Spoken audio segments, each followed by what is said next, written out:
Fala, sexto ano, tudo de boa? Estou chegando para mais uma aula de revisão e o tema dessa é a estrutura interna da Terra e as suas características. A gente já estudou aquela coisa toda sobre crosta, manto, núcleo externo, núcleo interno, enfim, vamos relembrar isso agora, beleza?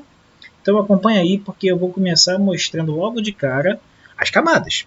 Parada que a gente já sabe, já nasceu sabendo praticamente, que da superfície até o interior do planeta, a gente organiza na sequência crosta, litosfera, manto, rochas derretidas, núcleo externo, metais líquidos, núcleo interno, metal sólido.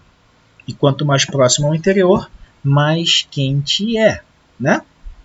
Então, o que cada camada pode representar? Vamos acompanhar esse videozinho, porque ele vai mostrar para a gente mais ou menos como essas camadas funcionam.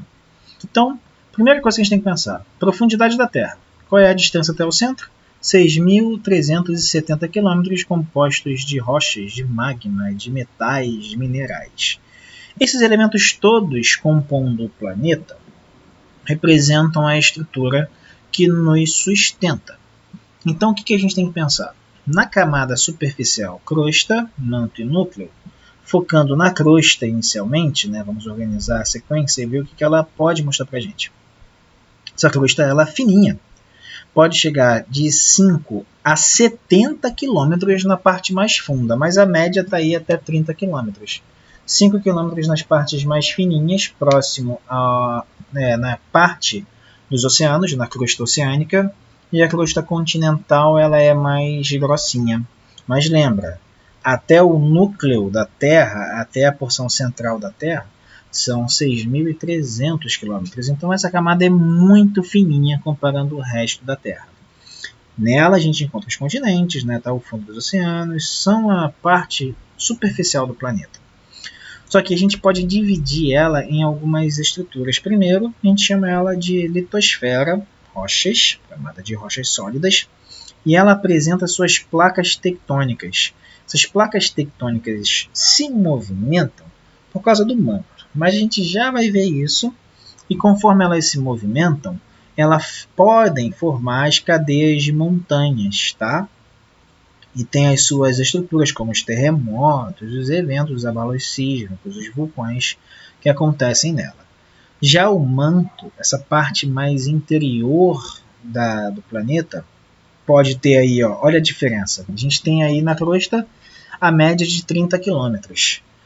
Da superfície do manto até a base do manto são 2.900 km. Olha a diferença, hein? É muito maior o manto. É a maior parte da Terra o manto. E ela é composta de rochas derretidas.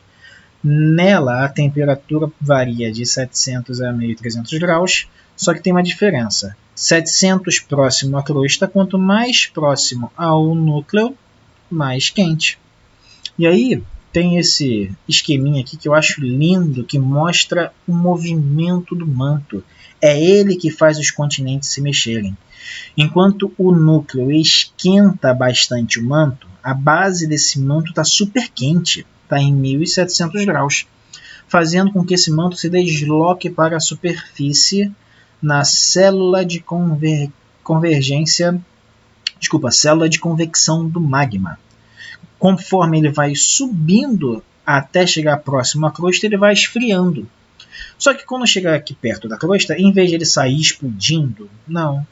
Ele faz um movimento de ressurgência, ele volta para o interior. Mas aí a gente começa a ver o motivo da movimentação dos continentes. É graças a essa célula de ascendência do magma muito quente, quando ele volta para o interior menos quente, os continentes sentem essa movimentação e vão sendo empurrados. Lembra que isso é super lento, são centímetros por ano que os continentes se mexem, tá? E nisso, nessas células que sobem, uma hora ela vai descer. E quando ela desce, ela consegue puxar uma parte da placa tectônica no que a gente chama de subducção. A placa começa a entrar e derreter. Nisso a gente começa a ver a formação de montanhas, é aquela junção divergente, a placa está se separando, percebe que de um lado está indo para um lado e do outro está indo para o outro. Mas essa célula, quando chega em uma região que ela começa a voltar para o interior do planeta, ela encontra uma outra placa tectônica. Aí ocorre esse choque entre as placas, beleza? E isso está acontecendo no manto, mas que gera consequências severas na superfície, tá? E ela se repete. Aqui nesse vídeo a gente só tem um pedaço dela. Ela vai acontecer em várias partes do planeta. Então, sabendo disso, vamos voltar aqui para a nossa estrutura. Sabemos que esse magma possui essa estrutura de rochas derretidas e nela existem variações de sílica, de alumínio, de vários minerais que compõem o planeta. Tá? Então, quando esse manto extravasa, a gente vê que tem os vulcões. Já no núcleo, chegando aí a ter 3.500 km do seu topo até o seu interior, tá? A gente encontra metais, níquel, chumbo, ferro, cobre, vários metais em muita concentração. Só que aí a temperatura é bem mais elevada, de 4.400 a 6.000 no extremo interior da Terra. Aí você pode estar se perguntando, professor, como é que eles fizeram isso? Como é que eles sabem? Botaram um termômetro lá no interior da Terra? Pô, a gente não chegou nem a 11 km de perfuração ainda. Como é que é isso? São cálculos, matemática. A gente vai calculando o aquecimento conforme a gente já estudou a superfície. Tá? Então é algo que a gente supõe a partir de pesquisas e estudos do que a gente conseguiu observar do planeta. Então nesse núcleozinho, olha que bonitinho. Ele produz uma parada muito louca. Como é ferro, ferro tem magnetismo, conduz eletricidade. E esse núcleo de metal do nosso planeta, ele vira um grande imã. É ele responsável por criar o campo magnético da Terra, que faz, por exemplo, a movimentação das bússolas. Beleza? Então aí a gente caracterizou as estruturas crosta, manto e núcleo do nosso planeta. Beleza? Então espero que isso seja super fácil de lembrar, porque é uma matéria que eu acho super tranquilinha. Qualquer dúvida, é só você me perguntar, que você sabe que eu vou te ajudar. Valeu? Abração e bons estudos!